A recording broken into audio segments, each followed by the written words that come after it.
Hello and welcome back to the Daily Dialogue. I'm Alex, and sitting across from me is Sophia. Today, we're tackling a topic that is, quite honestly, a bit heavy, but incredibly important. We're talking about loneliness. Hi everyone. Yeah, Alex, it's a tough one. It's ironic, isn't it? We live in the most connected era in human history. I can text someone in Japan in a second. I can see what my high school friend had for breakfast on Instagram, and yet, statistics show we've never been lonelier. It's a literal epidemic. Some health experts say that loneliness is as bad for your health as smoking 15 cigarettes a day. It's not just a sad feeling, it's a physiological crisis. But why now? Why, when we have 5G and fiber optic cables connecting every corner of the earth, do we feel so isolated? I think we need to start by defining the difference between being alone and being lonely. Because they aren't the same thing at all. I actually love being alone sometimes. I love a quiet Sunday morning with a book and a coffee. That's solitude. That's peaceful. Exactly. Solitude is a choice. Loneliness is a hunger. It's the feeling that you are not being seen, not being heard, or that you don't have a tribe to belong to. You can be in a room full of people, at a party or a crowded office, and still feel like you're on a deserted island. That's the most painful kind of loneliness, I think. The loneliness in a crowd. It's that feeling when you're talking to people, but the conversation is so surface level, so small talk, that you feel more empty after the conversation than you did before it. Surface level. That's the key word. We have replaced depth with frequency. We interact with people frequently, liking a photo, sending a quick LOL, reacting with an emoji, but these are just micro-connections. They don't feed the soul. They are like digital snacks, but we are starving for a full meal. Digital snacks. I love that metaphor. It's like eating candy when you're actually hungry for protein. It gives you a tiny spike of dopamine, but 10 minutes later, you're even hungrier for real connection. And there's the comparison trap again, which we touched on in our last episode. When you're feeling lonely and you open your phone, what's the first thing you see? You see everyone else looking like they belong. You see groups of friends at brunch, couples on vacation, families laughing. And your brain makes a logical error. It says, everyone else is connected. I am the only one who is alone. There must be something wrong with me. Precisely. Loneliness carries a stigma. If you're hungry, you say, I'm hungry, let's eat. If you're tired, you say, I'm going to sleep. But if you're lonely, people often feel ashamed to admit it. They think it means they are unpopular or weird. So they hide it, which makes the isolation even worse. It's a vicious cycle. You feel lonely, so you feel ashamed, so you withdraw from people, which makes you more lonely. We've forgotten how to be vulnerable. To just call a friend and say, hey, I'm having a really hard week and I just need to hear a friendly voice. Why do you think it's so hard for us to do that now? Why did our grandparents seem to have such solid communities? They had the local church, the bowling league, the neighborhood pub where everyone knew their name. Why do you think it's so hard for us to do that now? Why did our grandparents seem to have such solid communities? They had the local church, the bowling league, the neighborhood pub where everyone knew their name. The friction of daily life. That's a brilliant point. Those small, useless interactions with the postman or the neighbor over the fence, they were the glue of society. Now, we live in boxes, work in boxes, and stare at boxes. We've traded togetherness for convenience. And let's talk about work. So many of us work from home now. On one hand, it's great, no commute, pajamas all day. But on the other hand, the water cooler talk is gone. The let's grab a quick coffee moments are replaced by scheduled Zoom calls where we only talk about deliverables. Zoom is a poor substitute for a human presence. You can't see the tiny micro-expressions, you can't feel the energy in the room, and you certainly can't have a spontaneous side conversation. It's all very transactional. Zoom is a poor substitute for a human presence. You can't see the tiny micro-expressions, you can't feel the energy in the room, and you certainly can't have a spontaneous side conversation. It's all very transactional. It's the commodification of people. When we treat people like products, we shouldn't be surprised when we feel like we are living in a warehouse instead of a home. So, we've identified the problem: we are overconnected digitally but underconnected emotionally. We've traded community for convenience. But Alex, how does this affect us physically? You mentioned the 15 cigarettes a day thing. That's terrifying. It is. When the brain senses loneliness, it goes into threat mode. Evolutionarily, being alone meant you were in danger. You didn't have the tribe to protect you from predators. So, your body releases cortisol, the stress hormone. Your blood pressure goes up. Your immune system weakens. Your body is literally preparing for a fight because it feels abandoned. So, modern loneliness is basically putting our bodies in a state of permanent emergency. No wonder people are burned out and anxious. We aren't designed to survive alone. We are the most social species on the planet. Our brains grew large specifically so we could navigate complex social groups. When you take that away, it's like taking a fish out of water. The fish might survive for a bit, but it's struggling for air every second. Wow.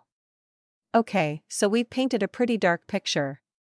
But I want to know, how do we find the water again? How do we build real tribes in 2024? That's exactly what we're going to discuss after the break. We're going to talk about the 3 tiers of friendship, how to be proactively vulnerable, and why we might need to be a little bit inefficient on purpose. I'm ready for that. Let's take a quick breather. And we are back. We were just talking about the biological threat mode our bodies enter when we feel isolated. It's heavy stuff, Sophia. But let's look at the practical side. Why is it so hard to make friends as an adult? Why does it feel like the social muscle is atrophying?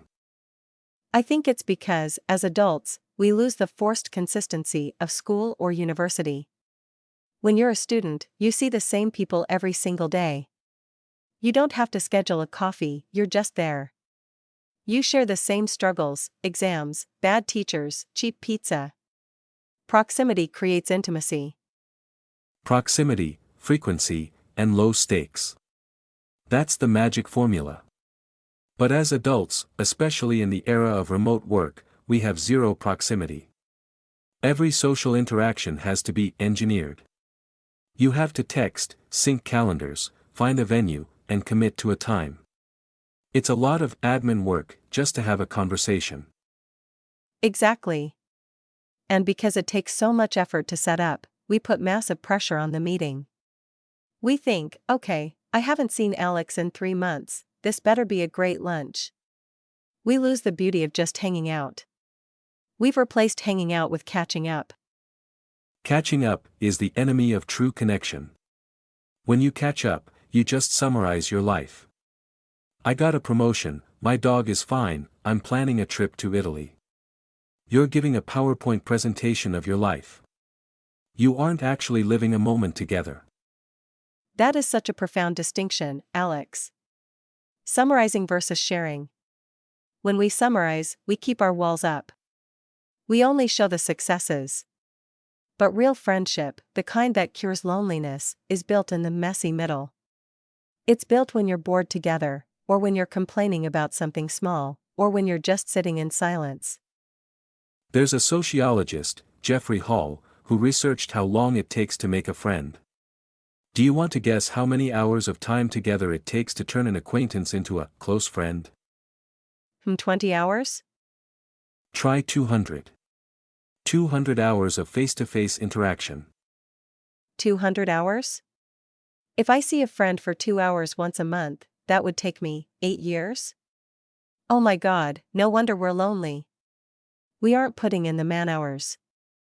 Precisely. We want instant intimacy. We want to feel connected without doing the boring, repetitive work of showing up.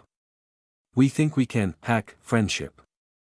But you can't hack a tree into growing faster. It needs time and consistent watering. So, if proximity is the key, how do we create it in a world where we all live in different neighborhoods and work from our spare bedrooms? We have to build third places. This is a concept from urban sociology. The first place is home. The second place is work. The third place is where you go for community. The library, the local gym, the park, the hobby club. But many of those places are disappearing, or they're becoming pay-to-play. It's expensive to just exist in public these days. If you go to a cafe, you have to buy a $5 latte every hour or you feel guilty. That's a real systemic problem. We've monetized our social spaces. But I also think we've lost the courage to be regulars. To be a regular means you show up at the same place at the same time every week, even if you don't feel like it. You become part of the furniture. And eventually, the other furniture, the other people, start talking to you. It's the Cheers effect, where everybody knows your name. I tried this recently, actually. I started going to the same yoga class every Tuesday at 6 p.m. For the first month, I didn't talk to anyone. I just rolled out my mat and left. I felt like an outsider. And what changed? On the 5th week, someone asked me if I liked my yoga mat. A tiny, stupid question. But it broke the ice. Now, we grab a smoothie after class. It's not deep yet, but it's a micro-tribe. It's a start. That's it. You moved from being a stranger to being a familiar face. That's the first tier. Most people give up at the stranger phase because it feels awkward. But awkwardness is just the entrance fee for belonging. Awkwardness is the entrance fee. I need to put that on a t-shirt. We are so terrified of looking cringe or desperate that we wait for others to invite us. But if everyone is waiting to be invited, the room stays empty. We are a generation of people waiting for someone else to go first.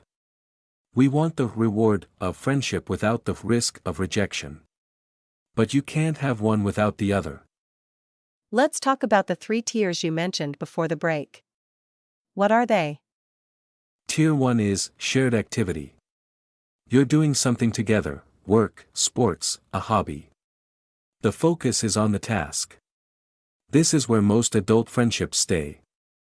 Tier 2 is shared history. You've gone through things together. You've seen each other fail, you've been to each other's weddings or funerals. The focus is on the relationship. And tier 3? Tier 3 is shared vulnerability. This is the inner circle. These are the people you can call at 3 a.m. and say, "I'm scared," or "I messed up," and you don't have to explain yourself. The focus is on the soul. I think a lot of us have plenty of tier 1 friends on social media. People we know. But we have almost zero tier 3. And that's why we feel lonely even with 1,000 followers. We have breadth but no depth. Exactly. You can have 1,000,000 connections, but 0 intimates. And the problem is that social media tricks our brain into thinking we are socializing, so we don't go out and do the hard work of building tier 3. It's like eating digital, junk food that makes us feel full but leaves us malnourished. It's so easy to mistake visibility for connection. Just because people see your life doesn't mean they know your heart. In fact, sometimes the more I post, the lonelier I feel, because I'm creating a version of myself that isn't real. If people like that version, it doesn't help the real me. That's the performer's loneliness. When you are loved for your mask, you feel even more alone because your true self is still hidden. It's a double isolation. So, how do we take off the mask? How do we move someone from a follower to a tier 3 friend? It requires what I call strategic vulnerability. You don't have to tell a stranger your deepest secrets. But you can start by being real about small things. Instead of saying, "I'm fine," when someone asks how you are, say, "Actually, I'm a bit stressed about work today." It's a small door. If they walk through it, you can open another one. You're giving them a handle to hold on to. If you're a smooth, perfect marble, no one can grab onto you. You have to have some cracks for people to hold. Beautifully said, Sophia. We connect through our cracks, not our perfections. But there's another factor we haven't touched on yet, the gender gap in loneliness. Oh, that's a big one. I've noticed my male friends struggle with this very differently than my female friends. It's a crisis, honestly. Men are often taught that vulnerability is weakness. Their friendships are often purely tier 1, side-by-side activities like watching sports or playing video games. But they rarely move to face-to-face emotional connection. My boyfriend always says he doesn't need to talk about feelings with his brothers. But then, when something really bad happens, he feels like he has no one to turn to except me. That's a lot of pressure on one person. It's the romantic monopoly on intimacy. We expect our partners to be our best friend, our lover, our therapist, and our co-parent. It's too much for one relationship to carry. We need a village of different types of intimacy. We've outsourced the village to a single person, and when that person is busy or tired, our whole support system collapses.